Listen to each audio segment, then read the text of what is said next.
Vamos a presentarnos al Señor en oración. Padre, en el nombre de Jesús, te damos muchísimas gracias por esta bendición maravillosa de poder estar en tu casa de oración, Señor.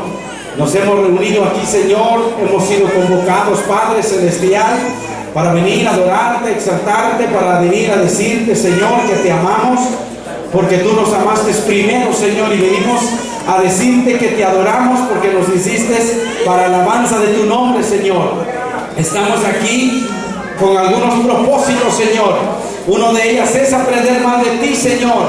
Una de ellas, Señor, es que reconozcamos nuestra necesidad espiritual, Señor, y por eso estamos aquí, Padre. Aquí estamos reunidos ya, vemos más de la promesa, Señor, y creemos y confiamos fielmente que tu palabra no retorna a ti vacía, sin antes hacer efecto en nuestra vida, Señor. Tu palabra dice que es como espada de doble filo que penetra hasta partir el alma, las coyunturas y los tuétanos, Señor. Por lo tanto, tu palabra no deja nada sin tocarnos, Señor, sin hacer el efecto en nuestra vida, Padre. Por eso estamos aquí, Señor. Y rogamos que mientras escuchamos tu palabra, mientras estamos aquí, pedimos que tu Santo Espíritu nos ministre, Señor. Si alguien necesita ser restaurado, que tu palabra, que tu Santo Espíritu restaure la vida, Señor. Si alguien necesita ser perdonado, Señor, sea perdonado por ti, mi amado Jesús, aleluya. Si alguien viene enfermo, Padre, sana cualquier enfermedad del alma o del cuerpo, Señor, en el nombre de Jesús. Rogamos, Espíritu Santo, porque tú no eres el invitado de honor, tú eres el dueño de nuestra vida. Antes que nosotros llegáramos, tú ya estabas aquí, Señor, y venías con nosotros también, aleluya. Por eso venimos, Señor, a adorarte, Espíritu Santo, a adorarte, Espíritu Santo, porque eres real y verdadero. Tú no eres una fuerza solamente, como dicen muchos, tú eres, aleluya. Tú eres, aleluya, el mismo Dios, aleluya. Espíritu Santo, gracias por estar con nosotros. Espíritu Santo, gracias, Señor, por traernos en esta mañana. Espíritu Santo, queremos decirte que te amamos, te amamos. Muchas veces te hemos contristado, pero aquí estamos, Señor, para reconocer que te amamos, Espíritu Santo. Y pedimos tu fortaleza, pedimos, aleluya, tu guianza, pedimos tu sanidad, pedimos todas tus bendiciones sobre nosotros, desde el más pequeño en edad hasta el más grande. Seamos bendecidos en esta mañana, fortalecidos en esta mañana, vivificados en esta mañana. Padre, a pesar que la bendición de ayer, a pesar que ayer ya pasó, pero la bendición de ayer aún sigue palpable en nuestra vida. A pesar que ayer ya pasó, Señor, la bendición de ayer, Señor, aún está en nuestras vidas. Padre, te rogamos que te glorifiques en todo lo que se haga en esta mañana. Gracias, Señor. Gracias, Padre, Hijo y Espíritu Santo de Dios. Amén, Señor, y amén. Aleluya. Adoramos a ese Rey maravilloso. Adoramos al Príncipe de los pastores. Adoramos a nuestro Príncipe. Aleluya. Ah, te adoramos, mi majestad. A ti la gloria, el honor, el imperio, hoy por todos los siglos. Porque de generación en generación tú eres Dios. No hay Dios, antes de ti no había Dios, y no habrá Dios después de ti. Gracias porque tú eres el alfa y la omega. Gracias, aleluya. Gracias, gracias, Señor. Gracias por bendecir este ministerio. Gracias, Señor, por todas tus bendiciones. Amén, Señor, y amén. Aleluya. Gloria a Dios. ¿Qué dicen si cantamos un canto? No sé si ya está el pastor Juan de Dios Acuña, ya está con nosotros, ¿sí? Gloria a Dios. Muy bien. Cantemos un canto. Gloria al Señor. Cantemos sin música. A mí me gusta mucho cantar sin música porque ahí se oye si cantamos o no cantamos. Porque cuando hay música, los hermanos nada más están. Gloria a Dios. Cantemos el canto que dice: yo tengo un Dios muy, pero muy grande. Amén. ¿Cuántos tienen ese Dios grande? ¿Cuántos tienen problemas? Yo tengo problemas. Bueno, dichoso usted que no tiene. Yo tengo problemas. Amén. Problemas emocionales, espirituales, económicas, físicas, de todo. Pero mis problemas no son más grandes que mi Dios. Mi Dios es más grande que cualquier problema. Aleluya. Esa es la bendición nuestra. Esa es la gran ventaja nuestra. Cantemos con gozo. Comenzamos despacio y terminamos con alegría. Amén. Yo tengo un Dios muy, muy, muy grande, maravilloso es, siempre amoroso, siempre victorioso, maravilloso es. Yo tengo un Dios muy, muy, muy grande,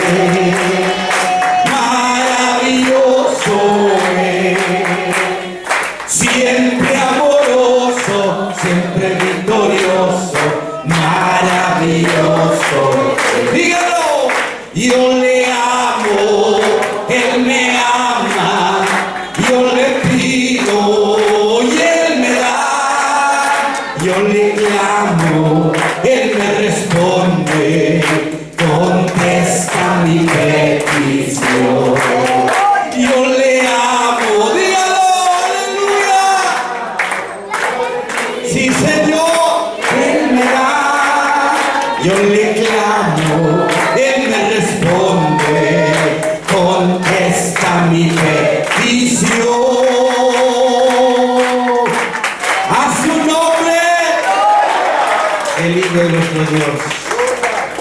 Entregamos el tiempo a nuestro hermano orador, hermano pastor Juan de Dios. No sé si los hermanos, los de la música o el técnico tienen micrófono inalámbrico, por favor, si tuvieran. Pastor, entregamos el tiempo.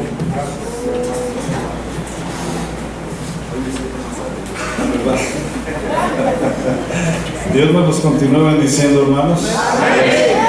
Qué gozo esta mañana poder estar en la casa de Dios, porque la casa de Dios es donde estamos hijos de Dios, ¿verdad? Y este lugar pues ha sido consagrado en estos días para ser la casa de Dios, ¿verdad? Es un gozo, hermanos, poder estar con ustedes esta hermosa mañana. Yo creo que estas son nuestras fiestas cristianas, nuestras fiestas espirituales, es nuestro gozo. Yo disfrutaba ayer mucho el ambiente y yo digo, qué lindo es, ¿no? Qué lindo es el gozo del Señor. Y bueno, vamos a orar a Dios para decirle: Dios, háblanos a través de tu palabra, que este estudio pueda ser una bendición a nuestra vida, nos dé dirección, que el Señor hable en nuestro corazón. Amén. Oremos.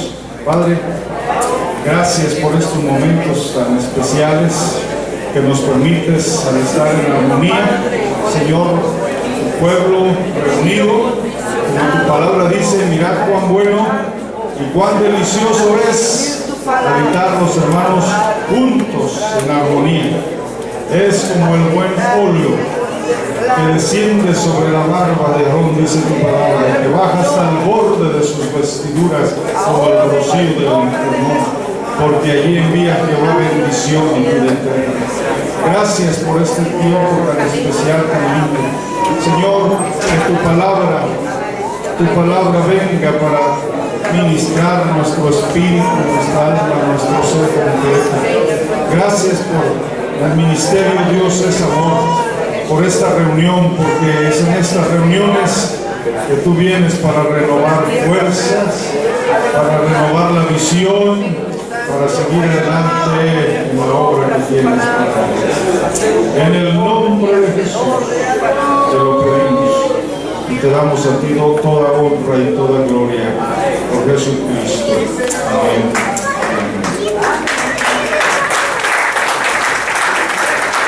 Amén. Dios, mire, vamos a estar abriendo la escritura en el segundo libro de los Reyes. Segundo de Reyes, vamos a estar leyendo en el capítulo 6.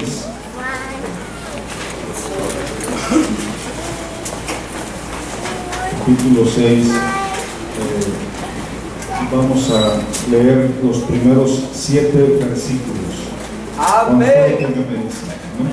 Segundo de Reyes, Amén. capítulo 6, versículo 1 al 7. Dice la palabra del Señor así: los hijos de los profetas dijeron a Eliseo: he aquí, el lugar en que moramos contigo nos es estrecho. Vamos ahora al Jordán y tomemos de allí cada uno una viga. Llegamos allí, lugar en que habitemos. Y él dijo: andad.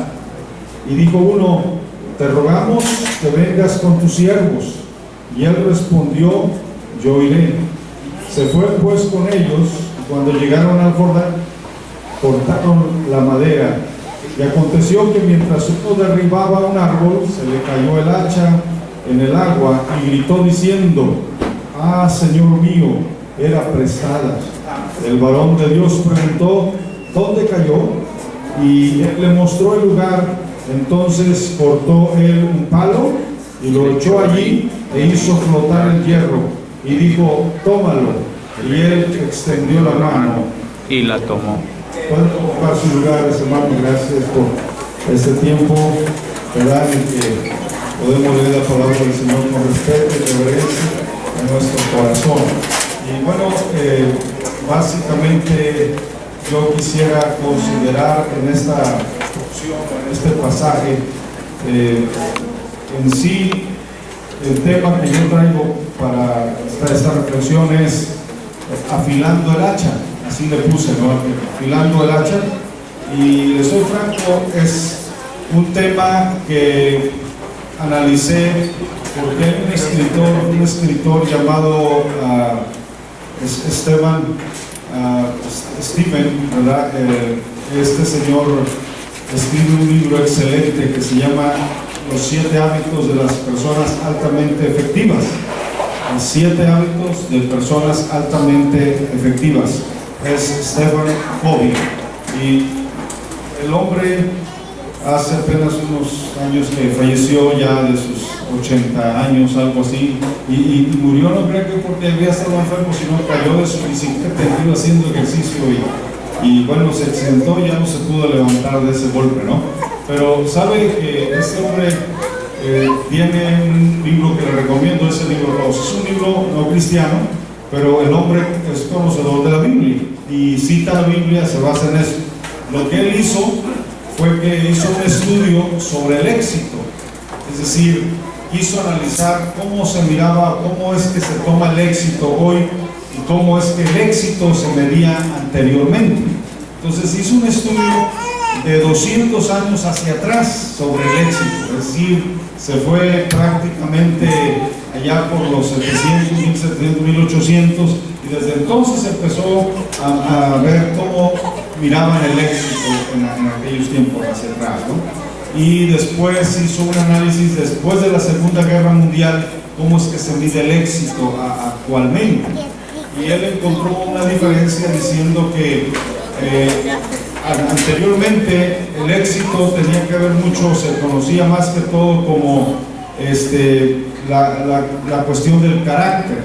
El éxito se medía más que todo por la cuestión del carácter. Hoy, dice, se mide más por la ética de la personalidad. Antes era la ética del carácter, hoy es la ética de la personalidad. Es decir, que hoy tiene que ver mucho la cuestión de carisma. La persona es, en un sentido como el mundo la usa, ¿no? Carismático, cae bien, tiene gracia, tiene labia, sabe hablar, y a veces no importa su moral o su conducta o su comportamiento, con tal de que la persona caiga bien, ¿verdad? Entonces esa cuestión que se ha perdido. Por eso es que encontramos lamentablemente en muchos círculos, no solamente en la política, pero aún dentro del ámbito religioso, gente que de repente se descubren situaciones tan tristes, tan lamentables, porque realmente no tenían una ética del carácter, sino simplemente de la personalidad. Entonces, el llamado aquí que él hace es que los principios deben seguirse, a pesar de cualquier situación. Dice, los principios prácticamente es aquello por lo que nos regimos, por lo que nos movemos. y dice que deben ser firmes.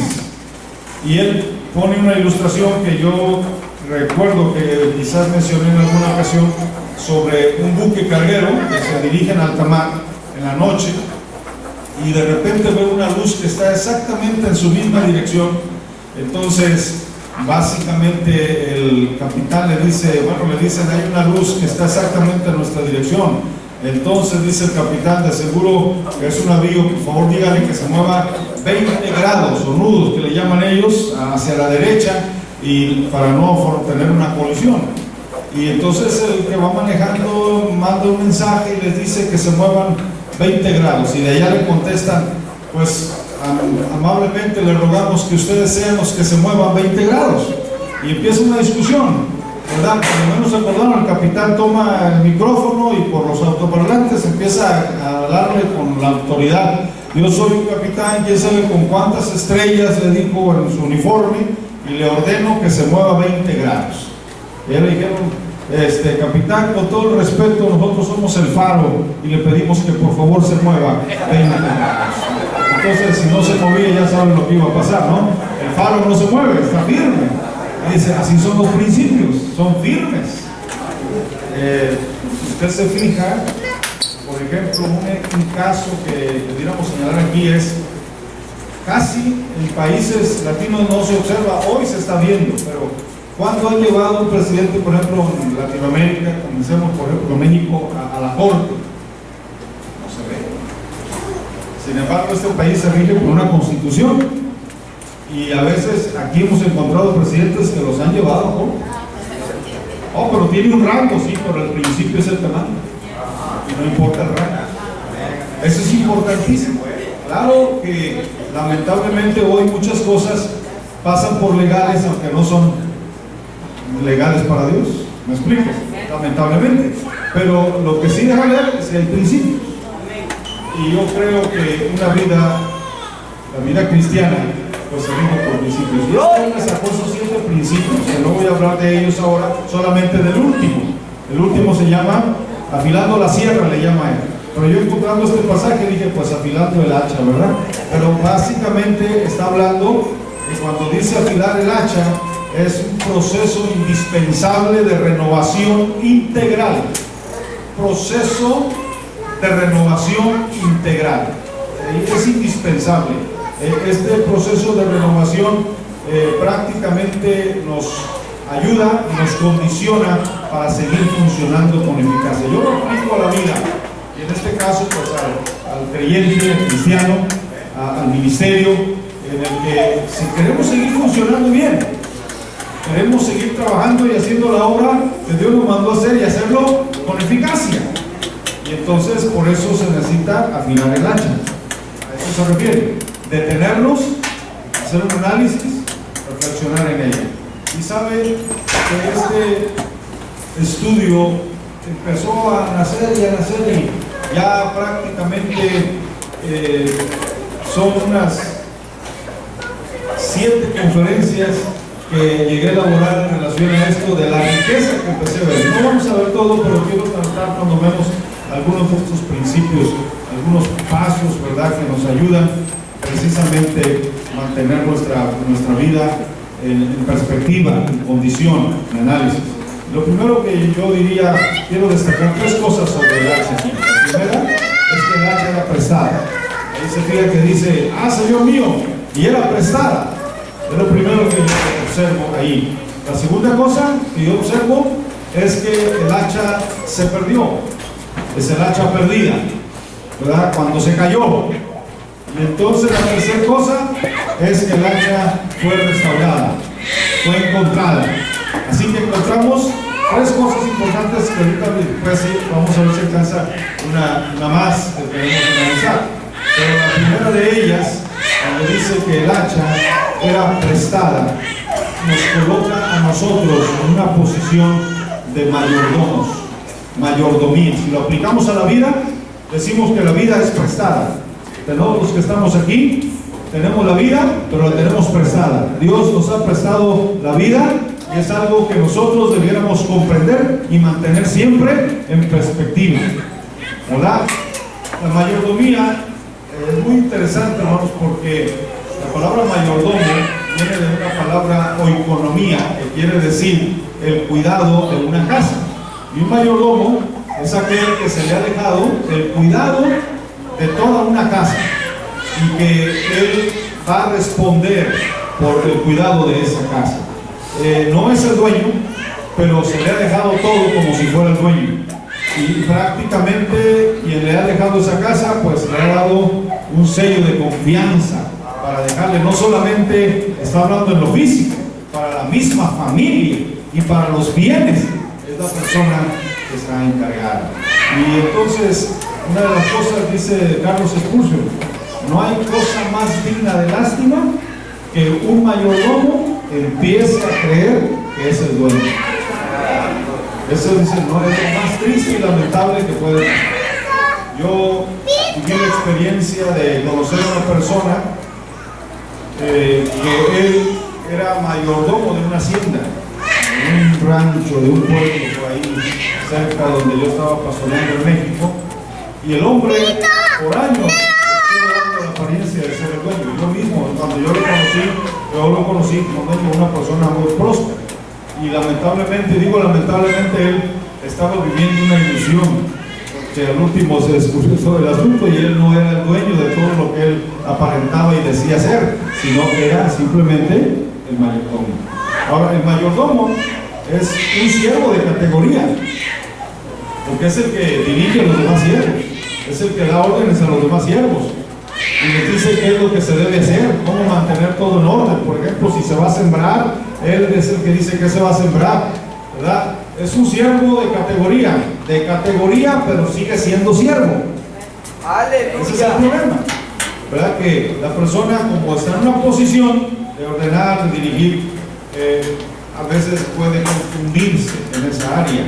Y entonces, algo que debiéramos siempre mantener en perspectiva es eso, que somos siervos, quizás en una posición de gran prestigio, porque lo es, pero no nos quitan de ser siervos. Para poder decirte a la persona que va a sembrar, yo tuve que haber consultado al Señor, al amo, al patrón, al dueño, en este caso a nuestro Señor, qué es lo que hemos de hacer. Yo lo presento de esta manera, de una manera gráfica. Si aún tuviera una hoja en blanco, yo le diría, hay dos maneras en que usted podría hacer esto de mayordomía. Puede agarrar la hoja en blanco y ponerle su firma. Y entonces decirle a Dios, Señor, aquí está esta hoja en blanco. Ya la firmé, llénala. ¿Qué quieres que haga? O puede ser que usted tiene la hoja y al final le ponga a usted que Dios se la apruebe. ¿Me explico? ¿Ven las dos cosas diferentes? ¿Cuál haría usted? Usted se fija, casi nosotros a veces hacemos los planes y ya nomás llegamos con Dios para que la firme. Voy a hacer esto, Señor, voy a hacer lo otro, voy a hacer más allá, voy a realizar, tengo estos proyectos, Señor, apruébame esto, por favor, y cuidado con que Dios no lo apruebe. Porque básicamente nos le sentimos a Dios y nos molestamos con el Señor. Pero el caso, hermanos, concreto es que nosotros somos sus siervos. Mire, un ejemplo modelo de mayordomía es nuestro Señor Cristo. Él llega a decir, yo nada hago por mí mismo, sino lo que yo veo hacer al Padre, esto es lo que yo hago. Lo que yo hago, no lo hago de mí mismo. Él está señalando que antes de poder él accionar, básicamente cada paso tenía que ser bajo la dirección de Dios. ¿Se acuerda que una vez ni siquiera fue a comer y los discípulos le dijeron que si no iba a comer, él dijo, tengo una comida mejor, hacer la voluntad del que me envió? Y eso caracterizó a nuestro Señor Jesucristo, caracterizó el hecho, el éxito que yo mido en la vida de nuestro Señor Jesucristo. Y yo digo esto, hermanos, Él nunca dejó de ser Dios, lo sabemos, Él siempre ha sido Dios, pero cuando Él se encarnó y cuando Él tomó nuestra forma humana, Él desarrolló una vida hermanos, en esta vida como una vida de un ser humano, no era un extraterrestre, aunque él era Dios, él vivió como un ser humano. En otras palabras, él vivió bajo el poder, bajo la dirección, bajo la fuerza del Espíritu Santo. Y le voy a dar una prueba bien clara. ¿Puede ser Dios tentado? La Biblia nos dice que no. Entonces, ¿cómo Jesucristo fue tentado? En su humanidad. Él fue tentado en su humanidad. Y él, como un hombre lleno del Espíritu Santo, pudo hacerle frente a la tentación. Él no venció la tentación porque era Dios. Él venció la tentación porque es el hombre lleno del Espíritu Santo. Entonces Jesús nos deja ver que su vida siempre estuvo bajo el control y bajo la dirección de Dios. Es muy interesante, por ejemplo, en un momento hubo una crisis. Jesucristo dijo: Señor, si es posible que pase de mí esta copa. Note eso. Sin embargo, fíjese, pero no se haga mi voluntad, sino la tuya. Porque dice la Biblia, en el rollo del libro está escrito de mí: el hacer tu voluntad, Dios mío, me ha agradado. Así que él venía para hacer la voluntad de Dios. El Padre siempre me oye, dijo, porque yo hago lo que a él le agrada. No, esa parte, ¿cuál era la clave? Recuerda que Satanás le dijo: di que estas piedras se conviertan en pan. Estaba el poder para hacerlo.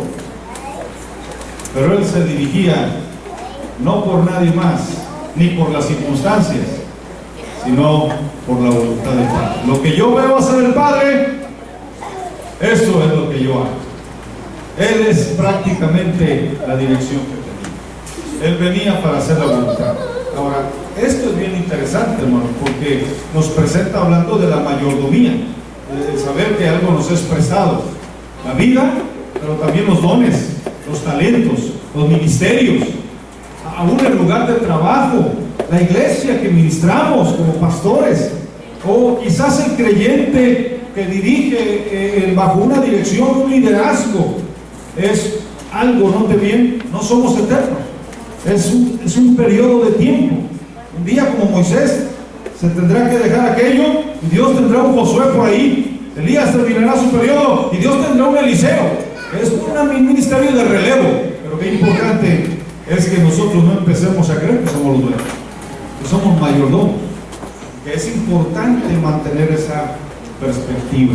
Muchos dolores, muchos males evitaríamos si nosotros mantenemos con sanidad esa perspectiva. Casi llegar a considerarlo de esa manera que estamos señalando. Volvemos y seguimos enfatizando lo de nuestro Señor Jesucristo. El éxito estuvo en que Él siempre consultó, en que Él siempre dependió de Dios. Hay una frase que dice un escritor muy lindo, el escrito, y él dice esta parte: cuando veas a Dios obrar, únete a Él. Cuando veas a Dios obrar, únete a Él.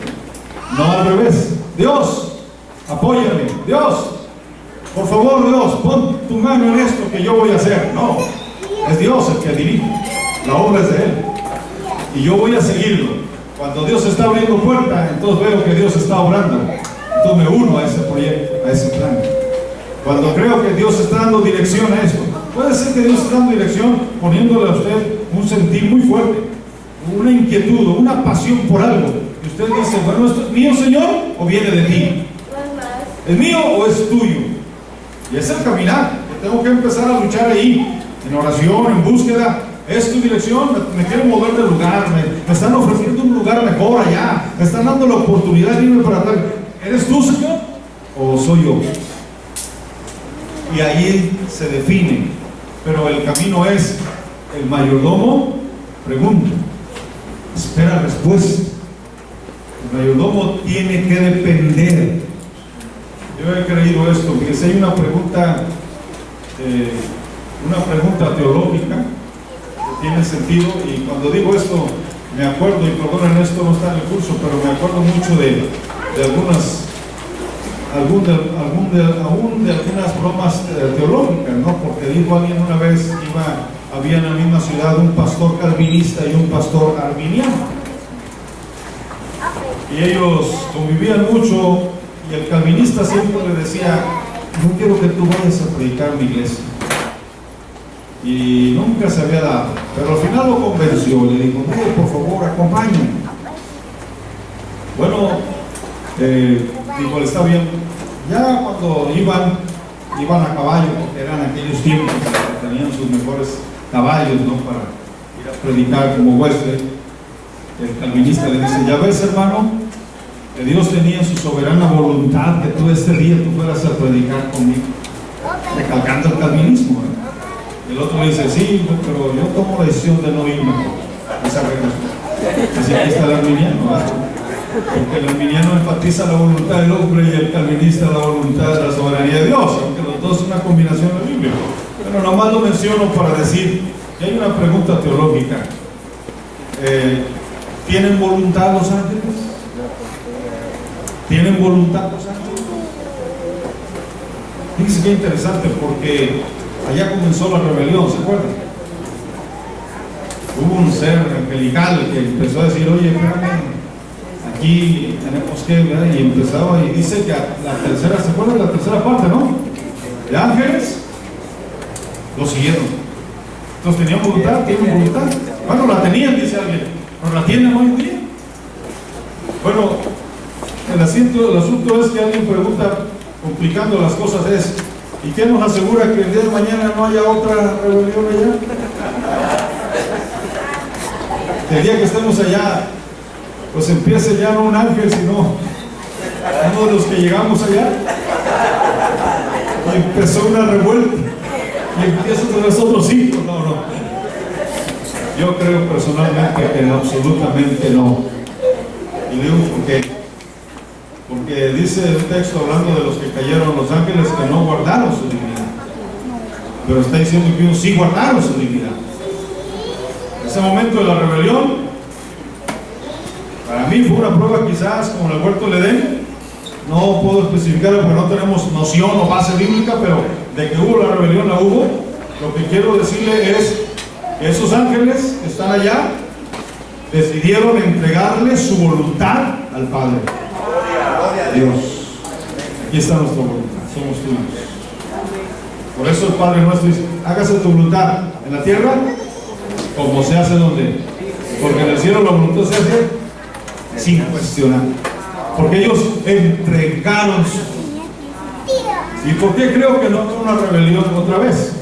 Lo creo porque en este tiempo en el que estamos aquí, en un tiempo de imperfección, en un tiempo de batalla y de lucha, en un tiempo en que estamos por fe y no estamos viendo ya las cosas, sino por fe. Miren nada más cuántos hombres y mujeres han sufrido, han batallado, y aún en medio de las peores condiciones han rendido su voluntad a Dios y prefieren morir y dar la vida que rebelarse contra Dios. Si en una condición así ellos fueron capaces de rendir su voluntad, ¿cuánto más estando en gloria, donde no hay más problema ni dolor? Una vida entregada completamente. La prueba está acá. La llegada ya es perfección, nunca más. Porque Jesucristo, cuando entró a los cielos, dice que fue a purificar las mismas cosas celestiales. Note usted, porque ya comenzó el pecado y allá entró con su propia sangre para purificar las cosas celestiales. Así que básicamente comenzamos con la mayordomía, y ahí está la clave. Cuando empezamos a creer que somos nosotros, cuando empezamos a creer que somos los dueños y empezamos a tomar las decisiones y creemos que esto nos pertenece y que aún las vidas de otros nos pertenecen, hermano, perdimos piso, andamos flotando en la vanidad. El llamado es: pon tus pies firmes sobre la tierra y especialmente en la roca que es Jesucristo.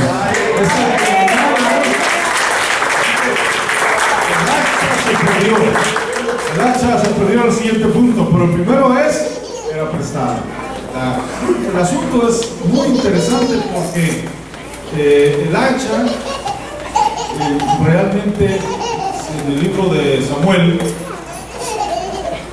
se dice que los filisteos no querían que los israelitas tuvieran el hierro. Y fíjense lo que hicieron. Estos israelitas, para poder ir a afilar su hacha o para ir a comprar hacha, tenían que ir con los filisteos. Porque los filisteos los tenían así para que no se levantaran en una revuelta.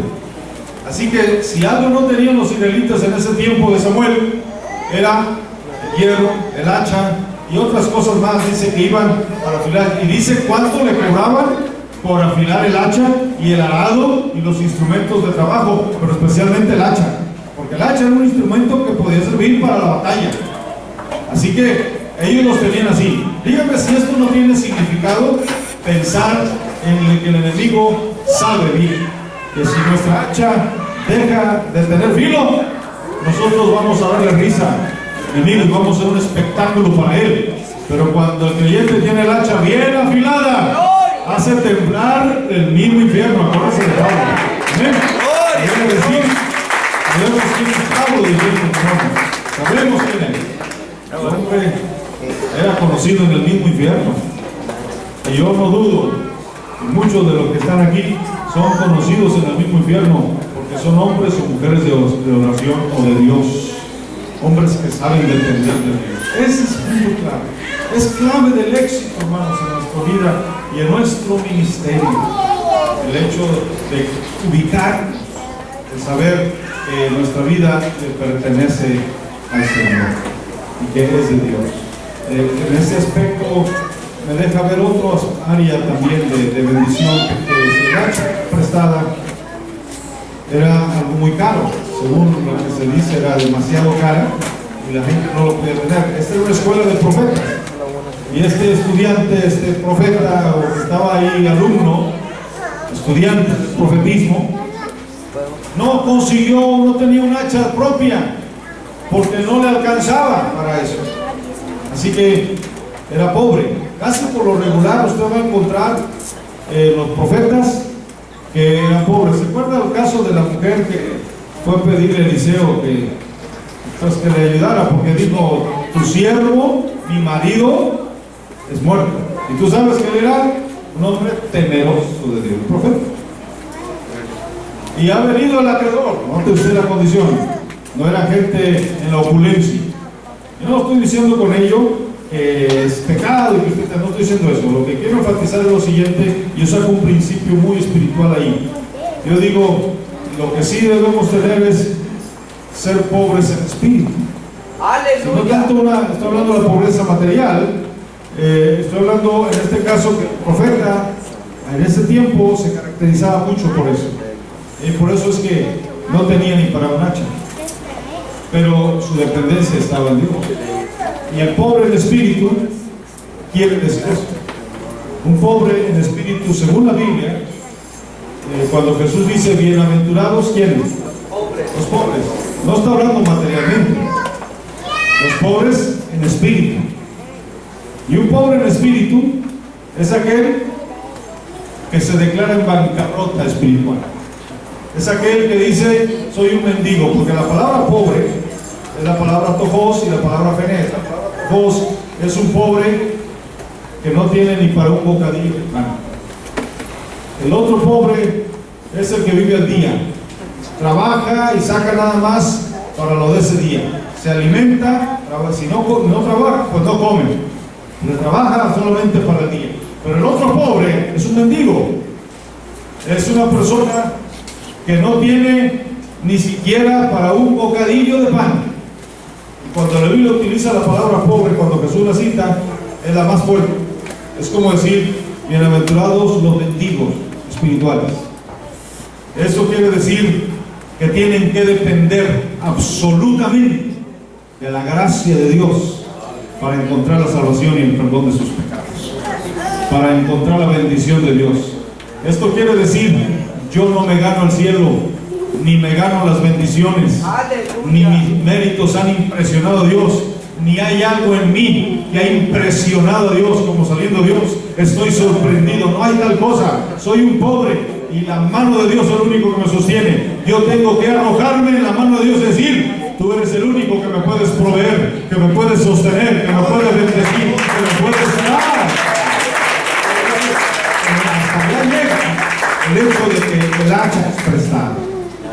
ya llega. El punto de decir, Dios, ¿qué hay en mí? ¿Qué hay en mí? Tengo que reconocer que ha sido la gracia maravillosa de Dios. Hermanos, Dios no nos debe nada. Absolutamente nos debe nada. Ha sido la gracia de Dios solamente. Así que lo primero en afilar el hacha, mantenerse, es mantener esa perspectiva. No la perdamos, hermano. Hay cosas que nos pueden hacer perder esto. El activismo, el éxito mismo. Cuando empezamos a tener éxito, a veces ya nuestras perspectivas cambian. Creemos que ya se nos debe, que Dios nos debe algo, que Dios de alguna manera tendría que estar agradecido con nosotros. No, es su misericordia solamente. Pablo dijo, por la gracia de Dios soy lo que soy. Y por la gracia de Dios he hecho todo esto. Y dice, hasta Pablo pareciera vanidoso ahí, porque dice, y he trabajado más que los otros apóstoles. Eso suena un poco pesado, ¿verdad? Pero luego dice, bueno, no yo, sino la gracia de Dios que está en mí. Hombre, siempre he trabajado bastante. Y lo único que está haciendo es reconocer cómo la gracia de Dios está en mí. Es la gracia de Dios. ¿Ven? Vamos, claros en esta área, hermanos. Mayordomía, muy importante. Ténganlo los hombres por administradores de los misterios de Dios, por servidores de Cristo. Ténganlo los hombres. Que esa sea nuestra reputación. ¿Quién eres tú? Siervo de Dios. Ahí en la escuela bíblica que tenemos, la escuela, gracias a Dios, estamos en una escuela bíblica. Y usted sabe, como todo, lo primero que llegan algunos, no todos, la mayoría llega con un enfoque, pero algunos llega y dice, bueno, ¿y tiene créditos? ¿Aquí hay créditos? ¿La escuela tiene acreditación? Y yo les hablo bien franco, yo hasta elaboré una carta y todo, y miren, esta escuela no le da ningún crédito para que usted vaya al colegio tal y quiero seguir otra carrera porque me dijeron que tenía crédito. No. Esta escuela se caracteriza, el único propósito es preparar siervos de Dios. El crédito que va a tener es que te estamos preparando para servirle a Dios en misterio, no para que esto no es una carrera aquí y allá. Si tú quieres eso, está este colegio, está este otro, y está acá, ahí puedes ir. Aquí te cobramos quizás $75, allá te van a cobrar $1,750 o quizás $2,000 por una materia, pero allá está el crédito. ¿Qué quieres tú? ¿Servir a Dios? Ese es el propósito. Esta escuela es para ministros, para siervos, para aquellos que quieren servir a Dios. Y esa es en realidad la cuestión del ministerio. El ministerio prácticamente viene siendo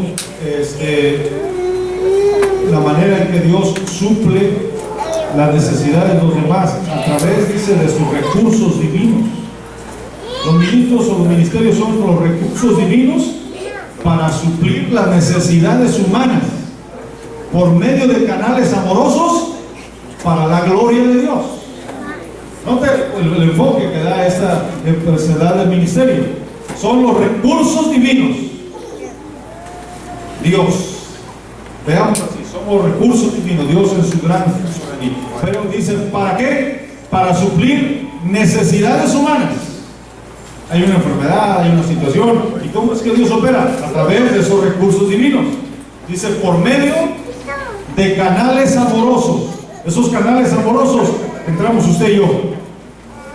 Somos el vaso, somos la persona que Dios usa, un medio para ministrar. Dentro de sus recursos Dios lo dota, lo capacita para ministrar a otros, suplir necesidades. Y luego dice, para la gloria de Dios. Así que eso enfoca el ministerio. Y yo debo verme en esa perspectiva. Se debe a la gran riqueza de Dios. Dios me ha escogido, me ha dotado para ser un canal a través del cual fluya la gracia de Dios para ministrar a la necesidad. Por eso es bien lamentable cuando se empieza a lucrar con el ministerio, o se empieza a lucrar. Yo ver en Tampico, Tamaulipas, donde yo soy originario, Árbol Grande se llama un lugar donde hay un centro de convenciones. Ahí fue un hombre evangelista donde la gente se formaba, porque él tenía grupos, filas de oración de 50 pesos, de 500 pesos, de 1000 pesos, moneda nacional en México, ¿no? Y la gente se formaba porque no alcanzaba más que una oración de 50 pesos. Se acercaba para orar por una oración de 50 pesos. Él podía más, pedía uno de 500 pesos y otro de 1000. ¿Y sabe qué? La gente se formaba. ¿Sabe por qué? Porque la gente tiene necesidad. Tenemos necesidad. Hermanos, en el mundo, en la sociedad donde estamos, hay gente necesitada. Y lo peor que podemos hacer es lucrar con la necesidad, hermanos, de los seres humanos. Somos puestos como canales amorosos. Y son las riquezas inescrutables de Cristo las que suplen, llenan, bendicen, tocan, liberan, salvan, sanan y llenan de paz y de gozo. No nosotros. El hacha es pesada para un propósito de Dios que nunca debiéramos olvidar. Eso es fundamental. La segunda cosa que se ve aquí es que pues el hacha es pesada. Trabajando, el hombre se le desprendió ahí el hierro y cayó el agua y se perdió. El hacha, lo que llama la atención, a mí me llama la atención leyendo el pasaje, es que se le perdió trabajando. No se le perdió por ociosidad, no se le perdió, se le perdió trabajando. Y quiero que vean conmigo Eclesiastés. Eclesiastés, en el capítulo 10, en el versículo 10. ¿Tiene? Esto lo leo para que usted lo escuche, pero mira qué interesante está este pasaje. Eclesiastés 10:10 dice: si se embotara el hierro y su filo no fuera amolado o amoldado, hay que añadir entonces más fuerza, pero la sabiduría es provechosa para dirigir. Lo vuelvo a leer. Si se embotara el hierro y su filo no fuere afilado, dijéramos, hay que añadir entonces más fuerza, pero la sabiduría es provechosa para dirigir. Dice este señor, uno de los que fue presidente, Abraham Lincoln, él dice: si yo tuviera que trabajar 14 horas con un hacha, las primeras 10 me las pasaría afilándola. Las primeras 10 las pasaría afilando. Interesante, ¿verdad? Porque dice: si al hacha se le acaba el filo, lo que tienes que hacer es golpear más fuerte. Y vas a trabajar más y te vas a cansar más y vas a ver menos resultados. Le das con toda la fuerza al árbol. El problema es que el hacha ya está embotada, así ya no tiene filo. Entonces dice aquí el escritor: entonces dale con más fuerza, te vas a cansar más, vas a ver menos resultados. Hay una ilustración que lamentablemente no pude sacar, pero está fácil de agarrarlo, usted lo puede buscar así, precisamente de un leñador que va a buscar trabajo, una persona que va a buscar trabajo con un leñador, y el primer día cortó 18 árboles. El leñador estaba sorprendido, prácticamente hiciste un trabajo excelente. El siguiente día cortó 14 árboles. Y así fue bajando al fin de la semana, donde alcanzó a cortar 5 árboles en un día. Y entonces dijo: no sé qué está pasando, trabajo con la misma fuerza y le pongo todas las ganas. Y el leñador le dijo: ¿has tomado tiempo para afilar el hacha? No, pues no. Entonces toma tiempo y empieza a afilar el hacha y te vas a dar cuenta de la verdad. Pero él lo dejó hasta el último, porque entramos con todos los bríos, ¿verdad? Fíjese que un ministro, hasta dónde llega a veces el orgullo de la inexperiencia, digo yo, ¿verdad? Puede ser que alguien pueda tener orgullo con experiencia, pero yo digo de la inexperiencia, y lamentable, ¿no? Pero este joven fue a trabajar a una misión. Yo conozco al joven y conozco al pastor veterano en ese lugar. Y lo mandaron a una misión en un pueblito cercano. Hombre, aquel muchacho era un orso de esos fríos, potros, que corría con una fuerza tremenda. Y un día le dijo al hermano, ya veterano, y era un señor grande, ya, mira, ya le dijo el nombre. Calmado el asunto, está bien, todo eso. Y le dijo él, tú sabes que a veces al becerro hay que ponerlo en la yunta con un güey viejo ya, que vaya paso para que el becerro quiere correr, pero como va la misma yunta, ¿verdad? Va prácticamente el yugo lo comparte para calmarlo. Pero aquel muchacho era tan atrevido que le dijo, sí, bueno, pero a veces el güey va muy despacio. O sea, el hombre quería correr y no aceptaba conocer, imagínese usted.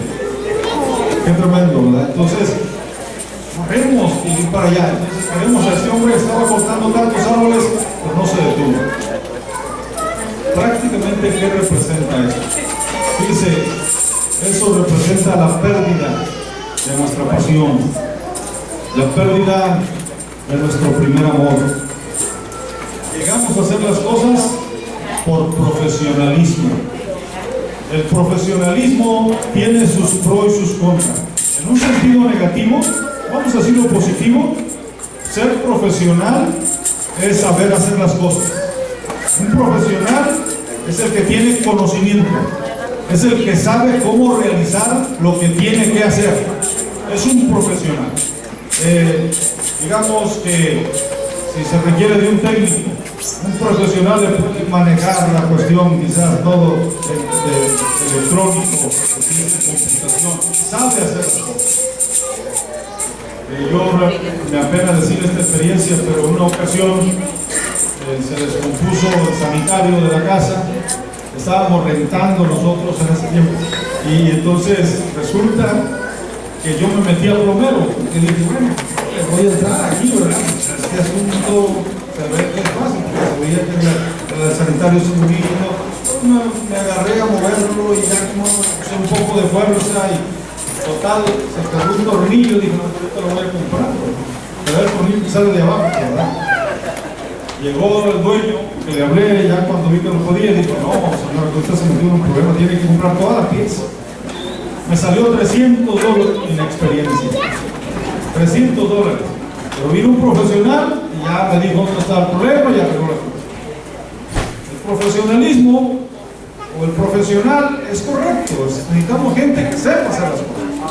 Por eso es que nosotros creemos en la preparación y educación, que después hablaríamos en otro enfoque, que es importante que alguien que está en la obra del Señor sepamos lo que estamos haciendo.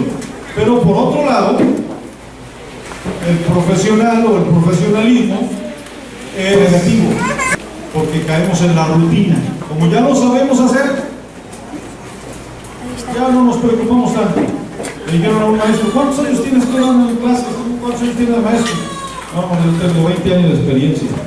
Y le dijo a un estudiante, no, usted tiene 1 año de experiencia y lo ha repetido 20 veces.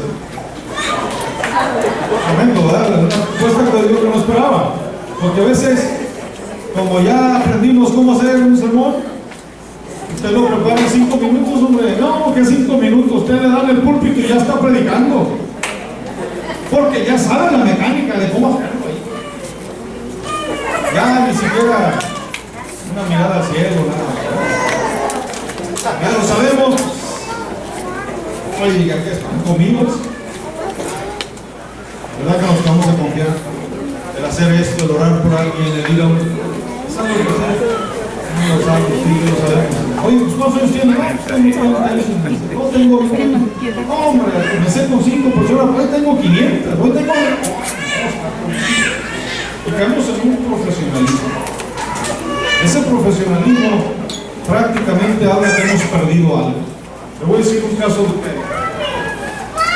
Este doctor le llevaron una joven que iba toda golpeada. Familiares le llevaron con este médico y el hombre era un profesional en el sentido positivo, sabía lo que estaba haciendo. La atendió inmediatamente, unas fracturas, sacó radiografía, se dio cuenta de algunas fracturas, trató con ella, le dio un vendaje, enyesó, todo eso. Ya, bueno, se fueron la familia, se llevaron a aquella joven, y él pues, recibía no sé cuántos clientes por día, pero trabajaba tremendamente. Y lo hacía con integridad, con limpieza, con todo su enfoque ahí, ¿no? Pero a las 2 semanas, leyendo el periódico, en su tiempo en que lo hacía, vio la foto de aquella joven y dijo: esta joven fue la que vino acá. Cuando decía la noticia, joven de 18 años se suicida. Y él le llamó la atención, fue impactado, ¿cómo? Y cuando él investigó se dio cuenta que la primera vez que la llevaron con ella, o la vez que la llevaron con él, fue el primer intento de suicidio. Pero él lo supo hasta que estaba leyendo el periódico. Y él se daba de golpes en la cabeza y decía: si yo hubiera sido un poco más tierno con esta persona, hubiera preocupado y le hubiera dicho: ¿cómo te golpeaste? ¿Qué te pasó? ¿De dónde fue que vino esto? Pero no, él hizo su trabajo profesionalmente. Pero le faltó la pasión y le la preocupación. Porque a mí que me interesa mucho, yo hago el trabajo, yo prediqué, ya si se muere aquello, ya no me interesa. Ya estoy en un profesionalismo. Pero es cuando empezamos a hacer las cosas porque ya es un mero formalismo. Ya es, algunos te dicen: ya me voy, mujer, voy a la chamba. El ministerio de la chamba. Ya me voy a la chamba. Ya lo ves así en la chamba. No hay tal cosa. Entonces, el creyente igual. Yo estoy en un lugar donde pues ha habido sus problemas como en todo lugar, yo creo que los hay, ¿verdad? Pero un día yo igual, hay gente que fue muy franco conmigo, hubo gente que me dijo: hermano, yo me siento desanimado, así me hablaron muy desagradecido, yo me siento muy desanimado porque, con todo respeto, y esa iglesia que yo aprecio tanto y que de veras valoro tanto,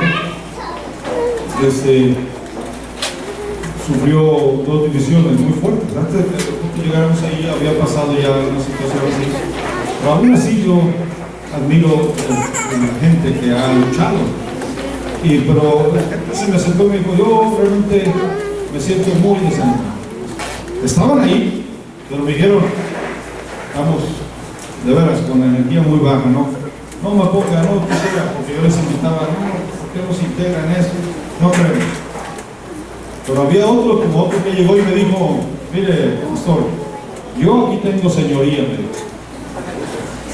¿Cómo? Sí. ¿Usted no sabe?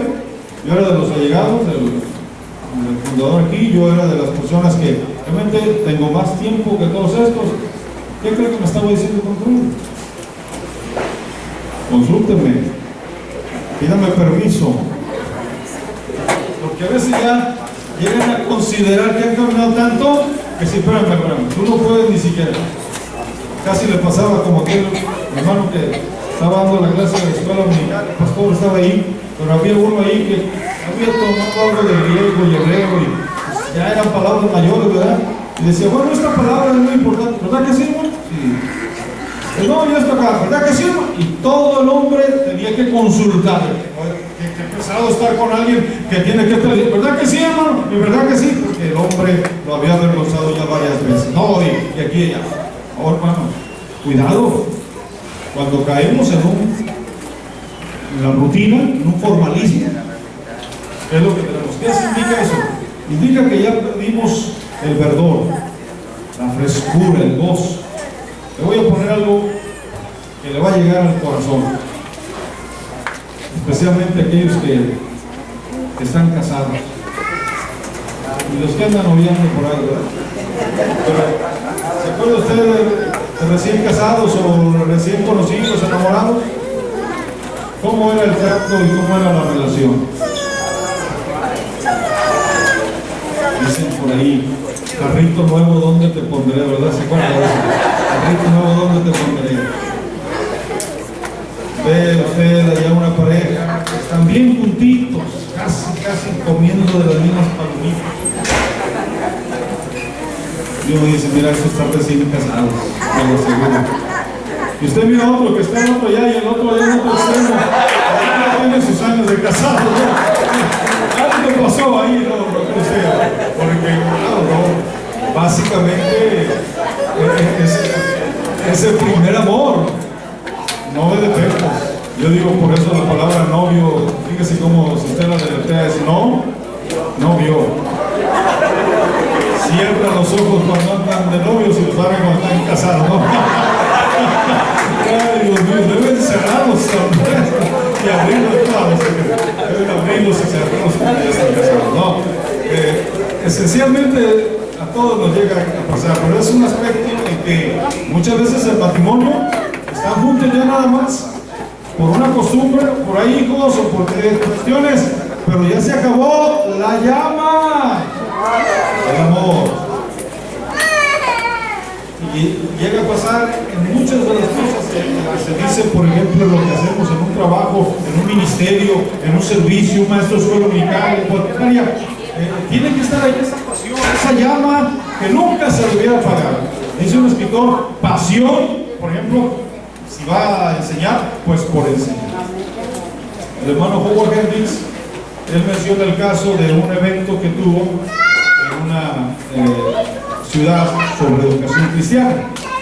Y entonces tomaron un tiempo de receso, fueron al lonche, y ahí donde estaban vendiendo hamburguesas, llegó una anciana, 80 años tenía, llegó una anciana. Y entonces ellos le dieron un lugar para que no estaba lleno aquello, y le dijeron, véngase aquí, venían de la convención también, siéntese aquí con nosotros. ¿De dónde viene? Empezaron a preguntar, ¿cuántos años tiene? No, pues tengo 80 años. ¿Y usted qué clase da? ¿Da clase o viene nada más? No, soy maestra de joven, 80 años. Maestra de joven. Todos se sorprendieron, ¿cómo? ¿De jóvenes? 80 años y dando clase de jóvenes. El hombre y viajé porque yo quiero estar al día. 80 años y estar al día. Bueno, el hombre hizo un análisis, que fue un educador como Hendricks, y de esa clase que ella tuvo, 14 están en el ministerio. 14 están en el ministerio. Jóvenes. Una mujer de 80 años, pero una mujer que tenía pasión por lo que hacía. Es decir, le ponía corazón a aquello. Cuando usted y yo le ponemos corazón a aquello, cuando hay dedicación, cuando hay interés, hermano, el respaldo de Dios va a estar. El respaldo de Dios va a estar. Estamos hablando de que el hacha se perdió cuando estaba trabajando. Note eso.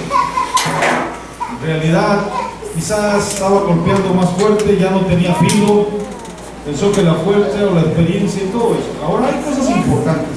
La experiencia tiene su lugar. Yo creo que agradecemos a Dios por la experiencia. Y yo digo a Dios, cuando yo estaba joven, hermano, me hacía falta mucha experiencia. Tenía toda la energía de la vida, de verdad. Me manejaba de noche, estudiaba hasta horas de la madrugada y no creía que estaba cabeceando ni nada de eso. Estaba yo, pero con gozo, ¿no?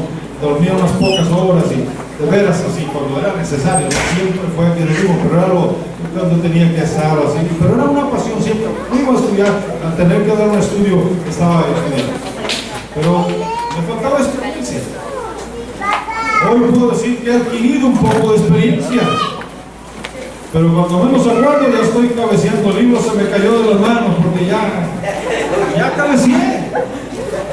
Ya no tengo la fuerza y termino durmiendo. Alguien dijo, no te pongas a leer la Biblia en la mesa porque terminas comiendo. No la leas en la sala porque terminas viendo la tele. Y no lo leas en la cama porque terminas durmiendo. Y eso es cierto. Lo que quiero decir, ¿por qué Dios a los jóvenes les diste mucha energía y poca experiencia? Y a los ya mayores, mucha experiencia, pero la energía ya se fue. Cuando llegamos a tener experiencia, las reumas empiezan, hermano, ¿verdad? Y los dolores, y ya no nos podemos parar. Bueno, no te sé, llega a hacer todo esto. La experiencia es buena, es importante. Gracias. Es importante, pero aún la experiencia tenemos que usarla cuando Dios quiere que lo usemos. Nunca nos debemos basar en la experiencia porque la tengo. Aquel problema yo lo solucioné así. No, este problema ya ha venido varias veces. Esta vez así sale. No. Recuerde usted, hermano, que dependemos de Dios, ¿verdad? Entonces, es importante ver el hacha. Se perdió. Eso tiene que ver con ese primer amor, ese impulso y esa motivación que nos ha caracterizado. Mire, cuando la iglesia de Éfeso perdió su primer amor, mire qué lindo le dice el Señor: recuerda por tanto de dónde has caído. ¿De dónde? Porque hay un punto donde perdimos aquel verdor, donde perdimos el hacha. Recuerda dónde fue y arrepiéntete y empieza a hacer las primeras obras. Es el llamado. Es porque a mi hermano, y también un momento vamos a ver eso ahorita. Hay un hermano que siendo Dios ya partió con el Señor, pero me tocó conocerlo. Yo lo sabía, él fue el pastor de una trayectoria muy linda en una iglesia. Cuando él dejó, yo fui electo pastor ahí y yo tomé una amistad con él, porque se lo digo francamente, me ha tocado siempre a mí, cuando tomo un lugar que hay un pastor, me gusta reconocer el trabajo que esa persona hizo, valorar. Yo lo traía, lo invitaba, pero donde él se había ido, bueno, es una serie de problemas que él vivió así de una forma tan crítica. Y dice que un día se encontró un antiguo amigo, yo creo que se debe ser muy antiguo, ¿no? Porque dice que estaba jovencito y ya estaba así. Y lo saludó un amigo en Cristo, un hermano, y le dijo: oye, y le dijo el nombre: me dio mucho gusto verte, nada más quería preguntarte algo, ¿todavía oras como orabas? Ya en la cruz. Y él fue impactado, dijo: ¿cómo dijiste? Y dijo: ahí está el asunto. Él había dejado. ¿Todavía oras? Recuerda que cuando estamos empezando la oración, la búsqueda, cuando tenemos éxito, dijo alguien: nada fracasa tanto como el éxito. Nada fracasa tanto como el éxito. Porque cuando tenemos éxito, dejamos de hacer las primeras cosas que nos llevaron al éxito. Un restaurante, por ejemplo, está empezando, quiere que todos vengan y hasta regalan algo y hasta le dan allí. Pero ya cuando tienen éxito, a los clientes ya ni los toman en cuenta, los tratan mal y empieza a decaer. O sea, no se dan cuenta por qué está decayendo. ¿Cómo empieza el ministerio? Estamos buscando a Dios, haciendo esto, con ahínco y todo esto. Pero ya cuando tenemos un éxito que nosotros creemos, como el mundo lo mide y como el crecimiento lo mide hoy en día, entonces ya dejamos de hacer la primera cosa. Ya nos olvidamos de que somos siervos y de que somos mayordomos. Y empezamos a decaer. Y tiene que venir a veces una sacudida para entonces decir: espérame, ¿dónde estoy? Un terremoto en la vida. Aleluya. No, hermanos, tenemos que volver a aquello que nos motivó, nos impulsó, volver a hacer las cosas no porque las sabemos hacer, sino porque hay pasión en nosotros. Ardientes en el espíritu, sirviendo al Señor. Vamos a dejar un momento y vamos a tomar un café. 10 minutos. 10 minutos o 15 minutos. 10 minutos volvemos. Muy bien. El cafecito está allá atrás. Seguimos afilando el hacha. ¿Sí, hermanos? Trajimos una lima. ¿Verdad? Ahí está la palabra, ¿verdad? La palabra afilando. Bien, hermanos, dice, hablando de afilar el hacha y hablando de la vida que decimos que era prestada, el hacha era prestada. Se dice de un escritor, muchos se lo atribuyen a algunos, a veces ya mejor no digo quién porque no se sabe quién, pero este escritor tiene una frase muy importante: la vida que no se examina no vale la pena vivirse. La vida que no se examina no vale la pena vivirse. Y yo lo relacioné cuando David dice: examíname, oh Dios, ¿verdad? Y ve en mí si hay camino de perversidad y guíame por el sendero eterno. O sea, y es importante entonces Yo creo que esta persona que escribió eso se basó en ese texto porque David lo dice, examíname. Y lo que estamos viendo aquí, pues es un autoanálisis, una autoevaluación de nuestra vida diaria, nuestra vida cristiana. Y por eso hablamos de afilar del hacha, porque eso es precisamente una reflexión. Saber que el hacha era prestada, lo que Dios nos ha dado y todo lo que nos ha rodeado, pues es prestado, podemos valorarlo así, darle ese gozo, ese privilegio que Dios nos ha dado. También de que muchas veces perdemos aquello que nos está siendo de utilidad. En algún momento dado perdemos la eficacia, ya nuestra vida no es a veces tan eficaz como lo fue en un principio, o como dice la palabra del Señor también, coméis mucho y no os saciáis, ¿verdad? Os cobijáis y no os calentáis, ¿verdad? Y el que gana su jornal da de cuenta que lo echa en saco roto. Quiere decir, trabajamos, pero básicamente no estamos siendo eficaces. Entonces, lo más tremendo es el hacha se perdió mientras estaba trabajando. Y qué tremendo es que haciendo las cosas que son bellas, hermosas y que han impactado la vida, que no será cosa más triste que perdamos, hermano, algo tan valioso estando envueltos en ella. Dice una ilustración del caso de una persona que tenía un sueño y que se vio que estaba perdido, que iba el camino perdido, pero empezó a encontrar señales, personas que le señalaban el camino, y hasta que llegó a la patria celestial como el peregrino. Y cuando llegó allá, esta persona se gozó de haber llegado, y entonces entró a estas moradas, y después esta persona pregunta y dice: ¿y estas personas que me enseñaron el camino? Dijo: no, estos nomás están señalando el camino. Imagínense, nada más están señalando el camino. Eso es algo que debe impactar nuestra vida, de que yo no quiero ser solamente uno que señala el camino, yo quiero estar allá también. Yo creo que esa es nuestra meta, nuestro objetivo en la vida cristiana. En la vida las cosas, por practicarlas, por hacerlas, caemos en lo que se llama la rutina, y la rutina quiere decir nos familiarizamos con las cosas importantes, pierden importancia. Por ejemplo, ¿no se han preguntado alguna vez por qué Nadab y Abiú murieron de una manera tan trágica y murieron estando en el ministerio mismo por la mucha familiaridad? En algún momento dado, a pesar de que ellos era su primera vez que iban a ejercer aquello, habían crecido en medio de las cosas santas y en medio de todo aquello. Entonces, muchas veces el ver algo constantemente hace que aquello pierda nuestro respeto, nuestro valor.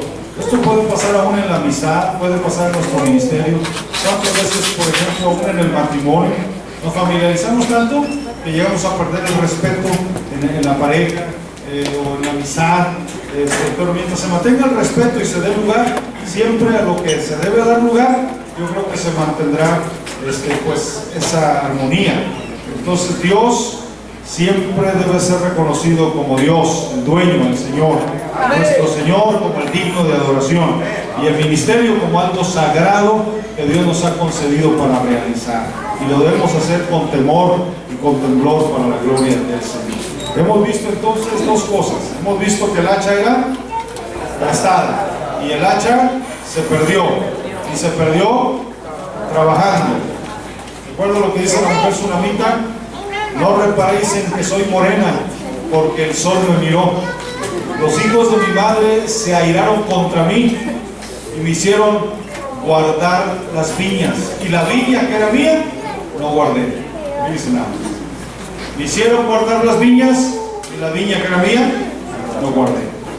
Eso es prácticamente, podemos estar tan ocupados en la obra del Señor que no tenemos tiempo para el Señor de la obra.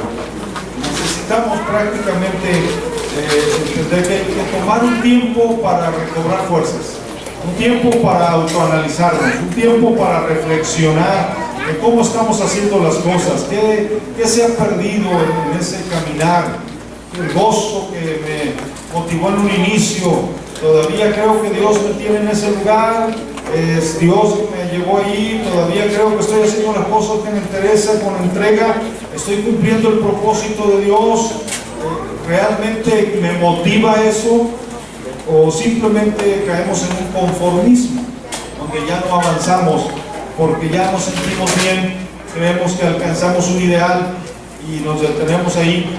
Pero yo siempre he dicho, hermanos, que nunca dejaremos de ser estudiantes de la palabra, nunca nos podemos graduar definitivamente. Nos graduamos de una cosa y seguiremos creciendo y aprendiendo. Aún en el mismo cielo, seguiremos aprendiendo, porque Dios nunca le hallamos fin, es infinito y eterno, y a Dios nunca se le halla fin. Y el día que le halláramos fin, se acabó la eternidad. Pero como eso no va a pasar, quiere decir que nos llevará una eternidad de conocer y conocer y conocer a Dios. Y es que en eso está la vida eterna, en que te conozcan a ti, dice la Biblia. Así que esto es importante. Vamos a la tercera cosa.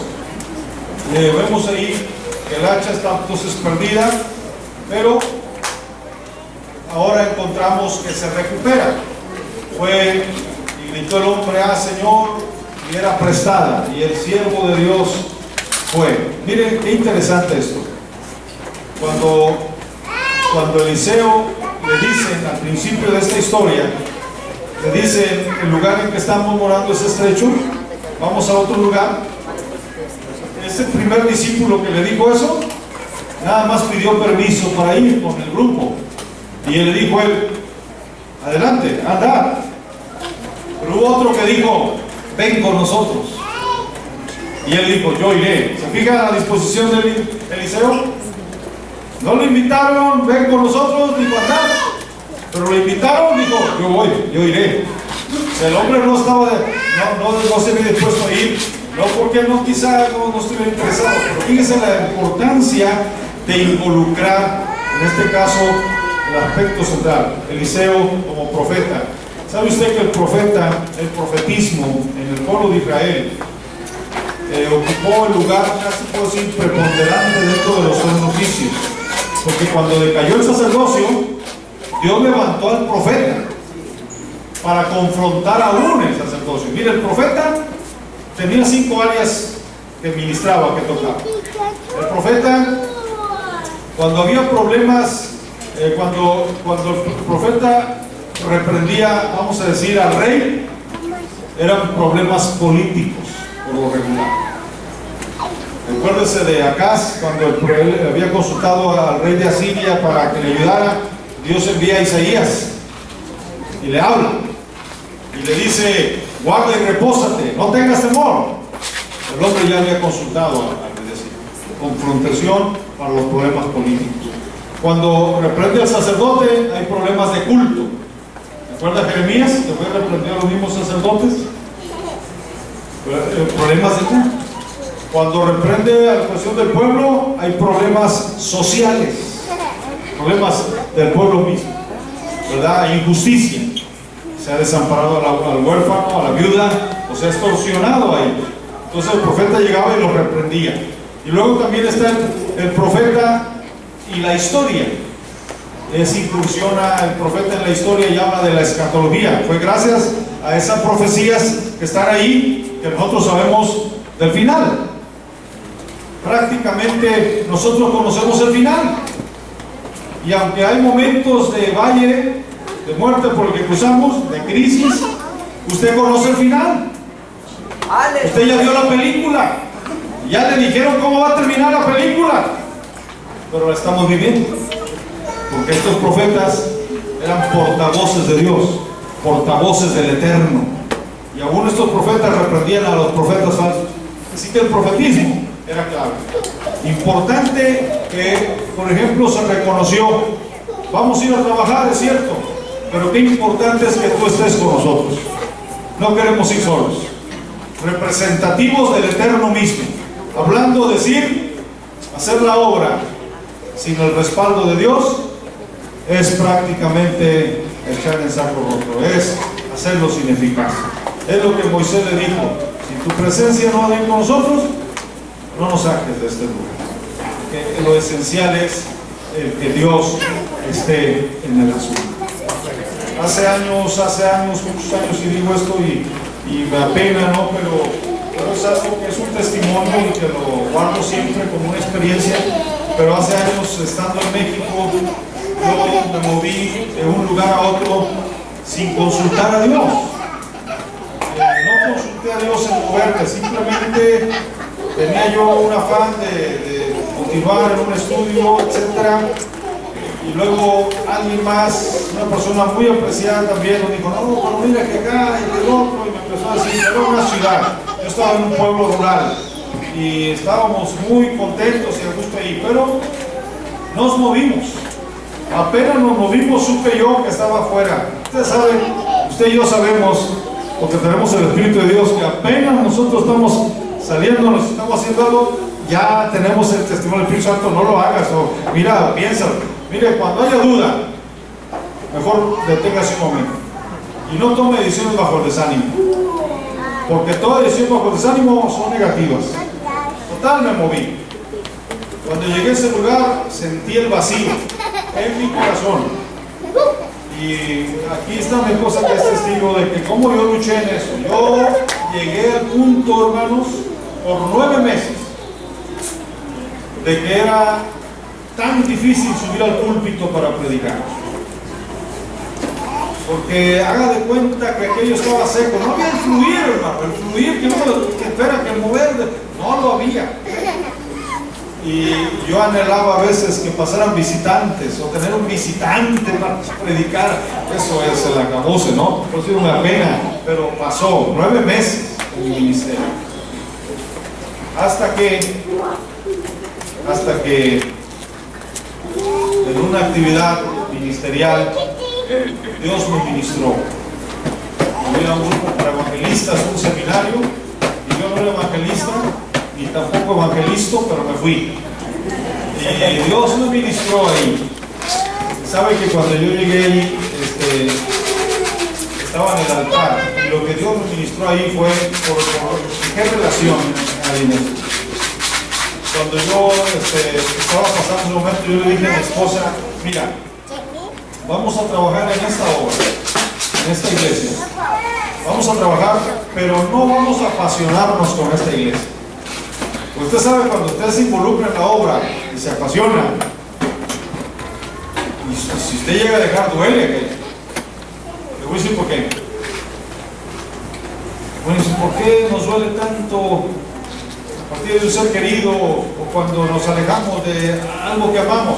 Porque amamos. Si no amáramos, no doliera. Pero como amamos, duele. Necesitaríamos que no amar para que no duela. ¿Sabe cuando una persona ni ama? Hombre, pues le da igual. Y yo le dije a mi esposa, vamos a trabajar en esta obra, pero no hay que apasionarnos. No hay que llegar a nada. Pero se duele mucho cuando uno se va. Pues ahí me tiene, que cuando yo estaba en el altar, Dios me volvió las palabras y me dijo, no puedes trabajar en mi obra si no la amas. Y si vas a trabajar ahí es porque vas a amar esa obra. Así que yo tuve que tragarme mis palabras y pedirle perdón a Dios, perdóname, Señor.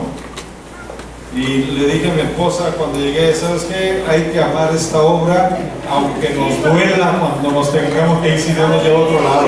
Pero no podemos trabajar sin amar. Hermano, no podemos trabajar porque la obra se requiere involucrarse, meterse a la obra de Dios.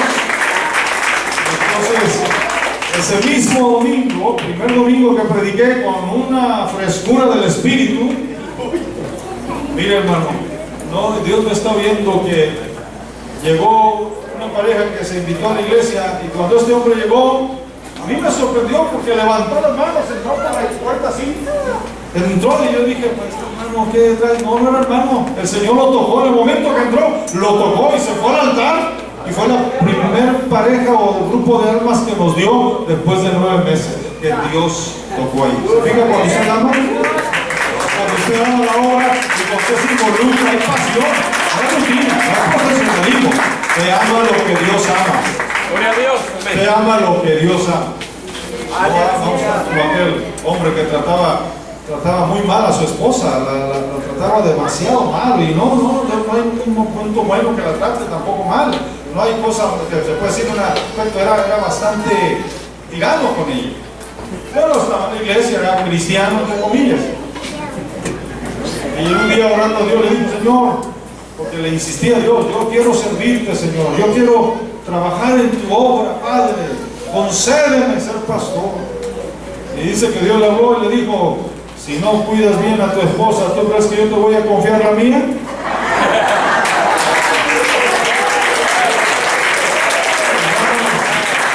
Si no cuidas bien a tu esposa, te voy a confiar la mía. Imagínense, es que debemos amar lo que Dios nos ha dado, ¿no creo, hermano? La obra del Señor.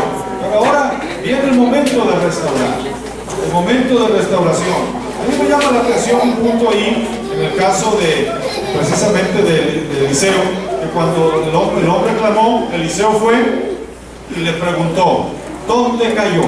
Fíjese la pregunta: ¿dónde cayó? Esto es bien importante. ¿Se ha fijado cuando Dios trata en nuestro momento de restauración, cuando trata con nosotros, cuando Dios nos quiere confrontar? Mire, Adán falló a Dios, pecó, y Dios llega y dice: Adán, ¿dónde estás tú? ¿Fijaron? Lo primero es la pregunta, porque la pregunta descubrió a Adán: es que tuve miedo porque estoy desnudo. ¿Quién te enseñó que estaba desnudo? ¿Pero qué hizo que dijera? La pregunta. ¿No? ¿Usted cree que Dios no sabía dónde estaba Adán? ¿Usted cree? No, o sea, es una pregunta retórica. Dios ya sabía, lo que quería era que el hombre sacara y confesara y hablara. ¿Verdad? Entonces le dijo: ¿dónde estás? Y él dijo: tuve miedo porque estoy desnudo. Y ya entonces dijo: entonces ya probaste del árbol, del fruto que te dije no. ¿Quién te enseñó que estaba? Y estaba el fruto. Después Caín mató a Abel. ¿Qué dice Dios? ¿Dónde está tu hermano? ¿Dónde está? ¿Te cree que Dios no sabía que había? ¿Dónde está tu hermano? Y el hombre: ¿acaso soy guarda de mi hermano? Inmediatamente rogó. ¿No sabe usted que a veces ciertas preguntas me inquietan? Ciertas preguntas me dicen: ¿por qué me preguntas eso? ¿Y por qué te tengo que contestar? Usted ya está de mal humor, porque algo hay. Algo hay por ahí. La pregunta llega hondo, llega profundo y fíjese bien, cuando uno va a una terapia, si usted llega a ir a una terapia o simplemente con algún hermano que necesita un consejo, el buen terapista lo que hace es preguntar: ¿y qué es lo que sientes? ¿Y desde cuándo tú estás sintiendo esto? ¿O por qué te sientes así? ¿Cómo está tu matrimonio? ¿Cómo está aquí? ¿Cómo es? Lo bombardea la pregunta, ¿verdad? Porque en las preguntas uno empieza a sacar todo. Y cuando menos se acuerda, ya se confesó. Quedó al descubierto. Lo bueno es que está con un hombre de Dios, una mujer de Dios, que no va a ser un periódico ahí, ¿verdad? Pero el punto es que ya habló. Y después de que usted estuvo ahí una media hora, 40 minutos, sale y dice: ay, qué bien me siento. Muchas gracias, amigo, que me estoy escuchando. Y usted ya se siente liviano, pues sacó todo, se lo dejó a él ahí ahora, pero usted ya está libre, feliz y contento. Porque está Dios obrando. Pero Dios siempre busca. Y note la pregunta: ¿dónde estás? Le dijo Elías. ¿Dónde estaba Elías? En una cueva. ¿Qué haces aquí, Elías? ¿Acaso Dios no sabía lo que Elías hacía allí? Pero era el momento para sanar a su profeta. Mire, esto es lo que nos deja ver, hermanos. Dice que Elías era hombre semejante, con pasiones semejantes a las nuestras.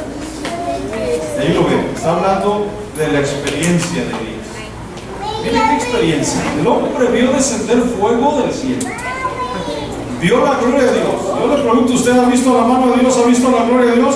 Sí, yo ya he visto la mano de Dios, porque no creo que hayamos visto lo que Elías vio descender fuego del cielo. Es más, se atrevió a decirle al rey: no habrá lluvia por 3 años, 6 meses, sino por mi palabra. Imagínese el hombre. Inmediatamente una mujer viene y le dice: así me hagan los dioses si tú mañana no estás como uno de estos profetas a quienes tú has degollado, has matado. ¿Y qué hizo el hombre? A correr. ¿Por qué corres? Dijo: porque volar no puedo. Pero allá va. El hombre iba desesperado, iba espantado. Era una señora de Armas Tobar, dice que por ahí. Total que cuando él va en su desesperación, mire usted lo que hace un hacha perdida, un hacha sin filo, aunque fue usado y fue eficaz, ahí el hombre llega y Dios le cuestiona y dice: ¿qué haces aquí? No era el lugar. Estaba creyentes fuera del lugar. Este creyente estaba fuera del lugar. Estaba ubicado en otro lugar que Dios no lo quería ir. Y a veces no nos damos cuenta, estamos en una cueva, estamos en un lugar que Dios no quiere que estemos ahí. Y no me refiero quizás al lugar físico, que puede serlo, pero aún en la emoción, en nuestra perspectiva, en nuestra actitud, estamos en un lugar que no debemos. Pero el hombre afloró muchas cosas. Oh Señor, ¿acaso no sabes? Estoy agregando. Han matado tus profetas, han derribado tus altares, y solamente te quedo yo, y me buscan para quitarme la vida. Note que el hombre, en su tremenda problemática, cómo él llega a verse como indispensable. Y este es un punto que casi todos a veces lo llegamos a confundir. Llegamos a pensar que la obra, si nosotros, no prosperaría. Dice: no, ¿qué pasaría con la iglesia o con el ministerio o la escuela mexicana? Lo que estamos haciendo si no estuviera yo. ¿Qué va a hacer esa gente? No somos el Mesías. Es importante ver cómo Dios trató con ellas. Ahora, es importante estar ahí, pero usted está en el tiempo de Dios. Es que en el tiempo de Dios usted es sumamente importante. Pero Dios no le va a pedir cuentas por el día de mañana que usted no esté ahí. O no le va a pedir cuentas por el tiempo que usted no estuvo. Pues Dios no le va a pedir jamás, pero le va a pedir el tiempo que lo tiene ahí. Y en ese tiempo usted es indispensable, usted es importante. Pero debe saber que el futuro y la obra le pertenece a Dios. Sea fiel, dedíquese, entréguese hasta donde Dios le tenga ahí. Pero no esté pensando en el más allá, porque Dios es el que está al frente de la obra, es Dios. Y ahí está Elías. Señor, me tienes que cuidar porque si no estás en problema, le dijo a Dios. Es lo que estaba diciendo a Dios. Y Dios le dijo: no, Elías, hay 7,000 rodillas que todavía no se han doblado. No eres el único, Elías, hay 7,000 rodillas. Aleluya. Y una vez un hermano dijo: pues ¿dónde estaban? Porque pues Elías dijo: yo estaba ahí solo con los miles, los profetas 450. Yo no vi ninguna de esas 7,000 rodillas, Señor, era yo solamente. Pero Dios los tenía destinados para el momento y la ocasión en que se iban a requerir. Porque Dios tiene siempre obreros. Entre aquí, Dios tiene obreros tremendos. Hay grupo de obreros. Quizás usted y yo no los vemos. ¿Dónde están? Solamente Dios sabe, pero en su momento saldrán y estarán levantando obras y siguiendo las obras que están levantando. Es Dios, es Dios. La obra es de Él. Y está preparando ahí hombres y mujeres para continuar con este trabajo que un día nosotros no podemos seguir, pero que le va a decir: levántate tú, porque ahora te toca. Aleluya. Y claro, nosotros tenemos que haber dejado un legado en el nombre del Señor y ser fieles. Pero aquí está cómo Dios trata con su profeta. Otra cosa importante que Elías le dijo a Dios es: basta ya, Jehová, quítame la vida, que no soy mejor que mis padres. Fíjese lo que le estaba pidiendo. A veces, digo yo, por pura misericordia estamos en riesgo, porque a veces decimos cosas que después tenemos que humillarnos. Mejor dejo el ministerio. ¿Para qué quiero estar en el ministerio? O ya, en realidad no quiero seguir en esto. Yo nomás me voy a dedicar y no sabemos lo que estamos diciendo.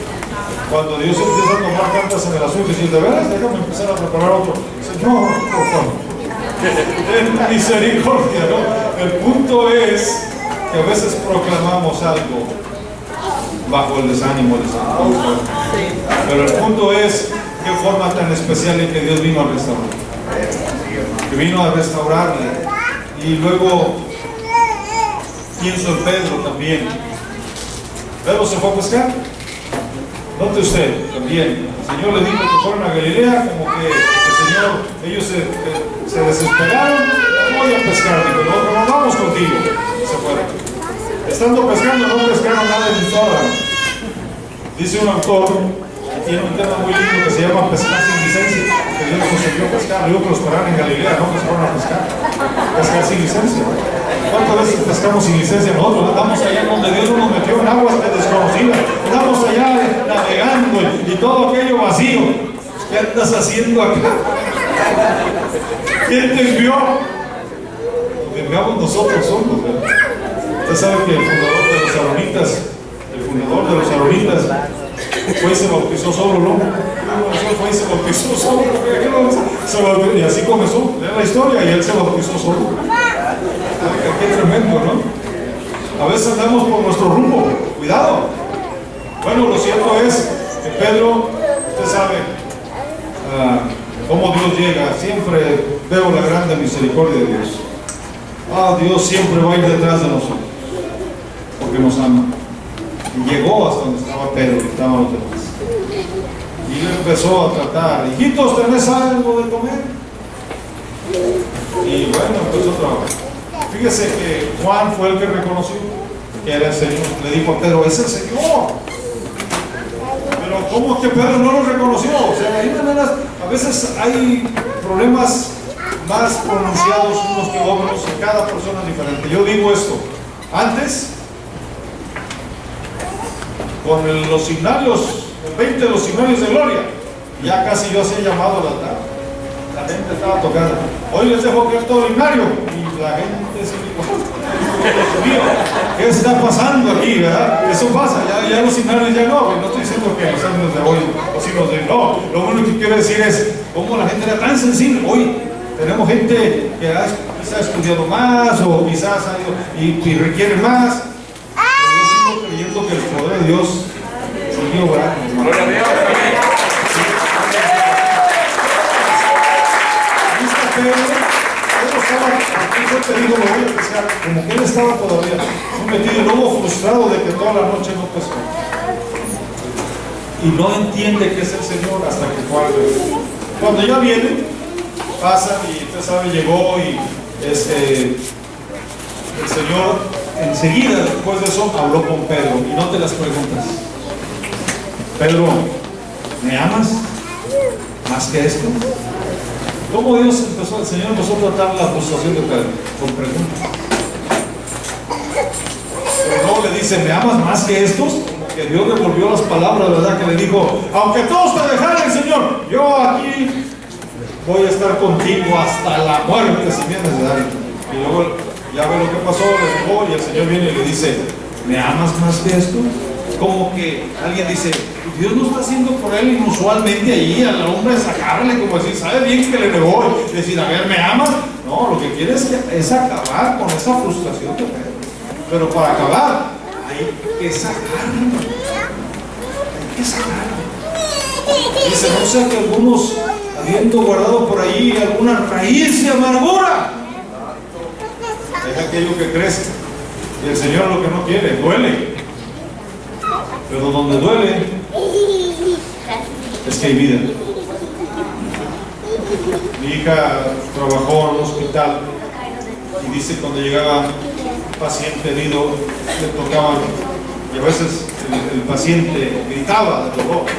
No lo hacían en forma cruel, lo hacían para saber si había aquella parte vida, si todavía sentía. Si sentía, es que hay vida y se puede hacer algo. Y fíjese que el Señor viene y a veces nos pone el dedo en la mera llaga.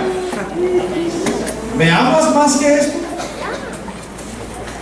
Y Pedro empezó 3 veces, dice que se entristeció de que 3 veces: Señor, tú lo sabes todo, tú sabes que te amo. La restauración, la forma en que Dios trata con nosotros, la recuperación. Y entonces viene y hace el milagro. De hacha flotó. Se vino solamente la intervención de Dios. Eso es lo que nos deja ver ahí. No hay nada más, es lo que debemos creer. No hay nada más importante que el toque divino. Nada va a funcionar, solamente la restauración de Dios en nuestra vida, para lo que estamos haciendo en el trabajo. El trabajo es agotador, hermano. tenemos que reconocer eso. El trabajo, hay cosas que no se pueden ver por la demás gente a veces, a la gente inconversa, pero aún en el mismo pueblo. Primero, es agotadora. Primero, porque no tenemos lucha contra carne y sangre. La batalla que enfrentamos es una batalla espiritual, que no se puede enfrentar con armas carnales, porque las armas de nuestra milicia no son carnales, sino poderosas en Dios para destrucción de fortalezas. Entonces, hay alguien interesado en que nosotros no afilemos el hacha. Hay alguien interesado que caigamos en una rutina. Hay alguien interesado que nosotros seamos ineficaces. Y esto es una batalla. Eso es lo primero. La batalla es una guerra. La otra es, hermano, lo difícil de la obra. Ir andando y llorando. El que lleva la preciosa semilla. Es un trabajo difícil. Porque el corazón humano es duro. Y tenemos que decir esto. Ingrato. Fíjese bien, es la dureza de la naturaleza.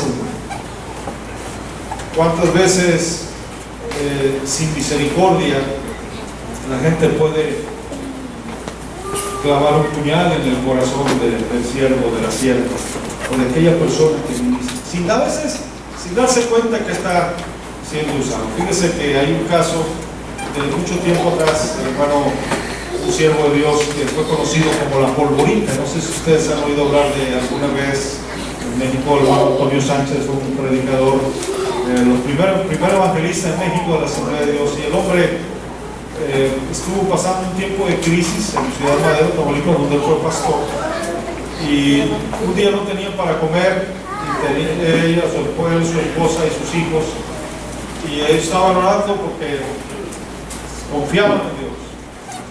Llegó un diácono, de los diáconos principales que me tocó conocer, ese diácono, muy especial. Y el hombre le dijo, Toño, él era hombre petrolero, el diácono petrolero, le dijo, Dios, Toño, aquí te traigo los diezmos, mira, aquí tengo los diezmos. Hombre, el hermano levantó las manos y dijo, gloria a Dios, no había, usted sabe el aspecto de México, cómo se trabaja, hermano, el diezmo para el sostenimiento ministerial, etc. Y el hombre dijo, gloria a Dios, dijo, pero nomás te los vine a enseñar. No te voy a dar nada.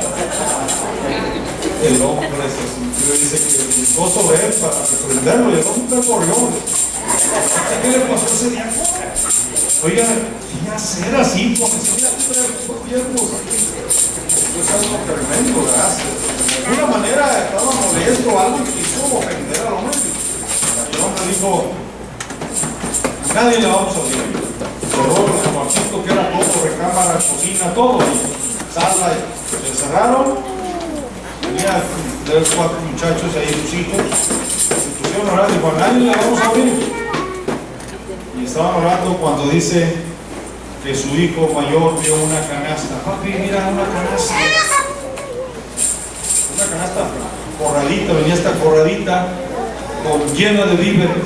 Entonces, y hay aquí manzanas y plátanos y carne y todo. Y entonces fueron y era una canasta con comida real, una canasta real. Habían cerrado, el hombre aquel ni siquiera los mismos de Dios había ido. ¿Quién lo metió por dónde? Si todo estaba cerrado. No pregunte, la mano de Dios, el milagro ahí, creemos en los milagros, creemos en la provisión divina, creemos que Dios busca a su siervo, Dios ama a su siervo. Si Él los tiene en su diestra, en su derecha, Él vela por cada uno de nosotros, vela por su pueblo querido. Así que, qué forma tan linda de saber que Dios nunca nos deja y nunca nos abandona. Está con nosotros. Termino con un punto más. Y espero no extenderme en esto, ya tengo tiempo, pero termino con un punto más. Me llama la atención que a donde fueron esta gente para el lugar es precisamente el Jordán. Fíjese bien el pasaje. Y dice, vamos ahora al Jordán y tomemos de allí cada uno una viga y hagamos allí, en el Jordán, lugar en que habitemos. Y el Jordán, hermanos, tiene una larga historia. El Jordán para mí es un lugar de encuentro, es un lugar de experiencia, de confirmación. Fue allí en el Jordán que Dios confirmó a Josué.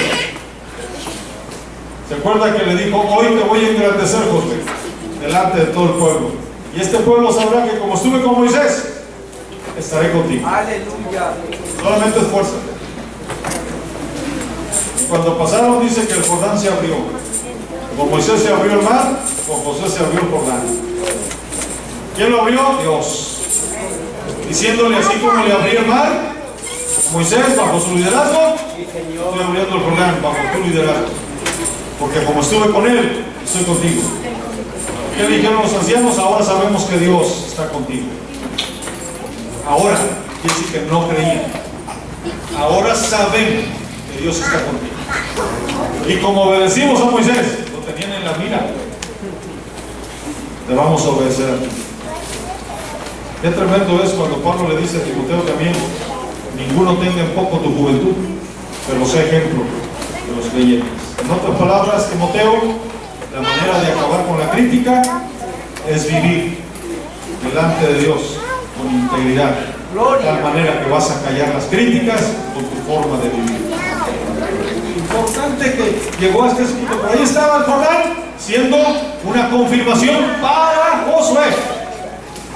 Yo digo, a veces nos queremos ganar a la gente de otra manera, ¿verdad? Con regalos y con esto y agregándole. No, es Dios quien lo va a meter en el corazón de la gente. Es más, Dios es tan grande que dice que cuando la gracia de Dios está en usted, aún a los enemigos los va a estar en paz con usted.